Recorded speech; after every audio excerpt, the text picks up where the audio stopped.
There's two aspects to social interactions. And again, this could be sales, whatever it is, doesn't matter. Number one's the vibe, okay? There's two axes. There's the vertical vibe. Can you create an emotional feeling with your face, your voice, your vocal tonality, and your body language that's compelling? Again, the mellifluous nature of your language, that almost hypnotizing flow, the smiling, the looking in the eyes, the face that's alive, engaged, interested, the gestures that are expanding the meaning of the conversation, the proximity, the distance, the way you play with that energy, all of that, that's the vibe. The way that you keep fucking talking and you're smiling, it's fun. Sometimes, again, it could be like inquisitive, like there's facial malleability. There's a sense of what's going on in the mind behind the eyes. It's engaged. You're looking at them. Your eyes are in front of your head. You're looking at them. You're not in here.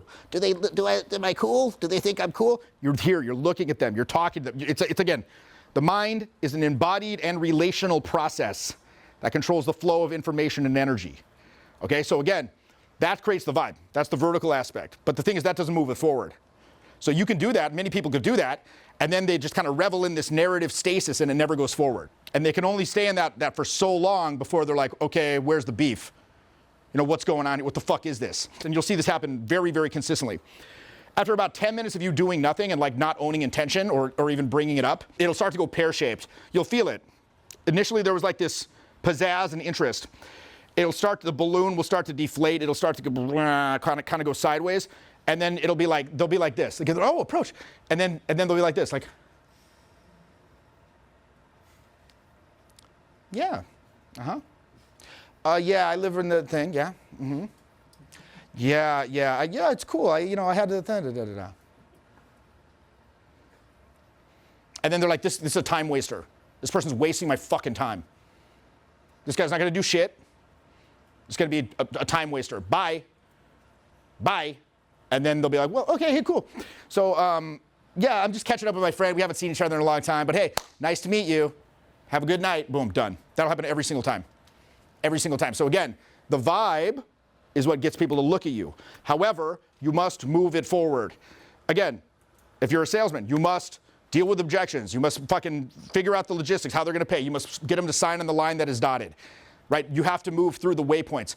There's, like, again, if you want, that's where technique comes in. Selling and closing sales, public speaking, getting romantic with somebody you just met in a very short time frame. These are not things that normal people do on an everyday basis. These types of interactions require skill. They require precision. They require practice. They require control. You must understand the waypoints. You must understand the various things that pop up during those different waypoints that typically will happen. How do you learn? How do you familiarize yourself with that? Repetition. You need a lot of data points so you can start to see the patterns emerge. Because otherwise, you will not have the quote-unquote correct responses at your fingertips. They need to be at your fingertips so you can hit a flow state. If you're not hitting the flow state, you'll be too in your head and you won't be able to see things popping up dynamically and react accordingly. Right? You won't have that ability to access intuition because you'll be so myopically focused on like what's right in front of you as opposed to the bigger picture. Until you've experienced it like many times in four-dimensional meat space and felt the emotions flood your body when the things come up and seen and tried out different approaches. Like, again, no matter what someone says to me, I have heard it before and I will have some retort. I will have some retort. It'll either be a fresh thing that I just came up with from again, allowing intuitive energies, or it'll be something that I got in the quiver and they cannot deal with it. You cannot box me in. You do not, like, bro, you can't stop me. Verbally, you cannot fuck with me. I am unfuckwithable. I won't be befuddled at your little fucking dig. I will have something that makes you look real stupid. And it's kind of funny. And typically, I don't like to get engaged in those little back and forths. And by the way, I know how to defuse social conflicts extremely well. I had to learn that too. I don't even engage with those types of things because I'm not there to trick or treat with dudes, for one. Number two, it does not serve my goals. Particularly, it's unprofessional for me to get involved in some sort of like weird confrontation with people out at the bar, or even even at like a workplace office politics type of thing, you want to know how to navigate those situations and not get like sucked down into these scripts that don't serve you. So, I've learned to like jump off the script and stuff like that. But here's the thing, back in the day, if somebody would like talk shit to me, I would be like, oh yeah, da-da-da-da-da, boom. And they'd like, and people in the vicinity would laugh. And they'd be like, well, da-da-da. And they'd try to say something else. I'd be like, boom, hit them back. And after about like 2 of those, you could see in their face, they're like, okay, if I keep doing this, I'm going to look very stupid here. So I'm just going to stop. And they would just stop. But I don't even do it. I don't even do that. As long as the person I'm interested in isn't paying attention to them, I won't even say anything to them. They can be a blah, blah, blah in my ear. Now, here's the thing. I don't ignore them completely, because ignoring someone completely can, particularly in an environment where there's like alcohol, people can get like angry, and it could like disrespect. It can trigger like, it can escalate things. So here's what I do now. They say some shit in my ear. I literally say this. Oh, it's awesome, dude. And then I just keep talking. And then I ignore them. And it must be, here's the thing, it must be done very earnestly. It can't be like, awesome, dude. No, it's got to be like, oh, it's awesome, dude. And then just complete ignore. I'll be like, oh, it's cool, man. And then just complete fucking ignore. Like I remember I was out at Blondie's, and I hear these guys behind, and they're like, yo, let's steal these girls from these dudes. They're like, let's take them away. Like I heard them like plotting. And so one of the guys comes to me, he's like, hey, and I had this, like, I wear this red headband out sometimes, like it's quite simple. It's like a Nike Dri-Fit 2.0 red headband, looks like a Rambo headband. And so the guy taps me, he's like, hey man, what's up with the headband? And I go, oh, awesome, dude. and then I just keep talking, and I hear his friend's like, what did he say? He goes, he said, awesome, dude. And then they just leave. I mean, and that happens, like, bro, that happens all the time. Like, they'll just leave. Like, because here's the thing, because I know, look, you're culturally, there's a deep-seated cultural conditioning. If somebody talks to you, it's polite to just respond to them. It's impolite to not respond to them. So you feel, and by the way, that's another reason why the whole keep fucking talking thing works, right? And we'll talk about that in a moment. But again, these people talk to you, the impulse is like, oh, hey, what's up, bro? Like, da-da-da-da, bro, bro, bro, bro, bro, bro, bro, bro, bro. And you just start, now you're broing it up. And now it's kaput. The people that you were talking to leave, or maybe their friend comes in and now they get their attention.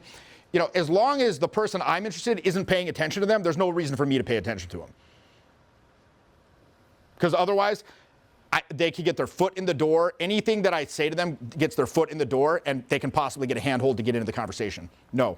So, but again, as I was saying too, that's another reason why the KFT works so well. So a lot of times I notice people will, particularly with people who are walking by, people will be walking by, and then the guy will say something like, hey, blah, blah, blah, right? And if they'll say blah, blah, blah, and then the person will very often go like this, like, huh? Yeah. And just keep walking. And the guy will be like, huh? Or, and this is even worse, the guy will be like, blah, blah, and then they don't stop, and then he's like, blah, blah, blah, blah, blah, and then they start following. And they're following them down the street now. And this is terrible. Well, what do I do instead? I'm like, just do this. Be like, hey, blah, blah, blah, blah, blah, blah,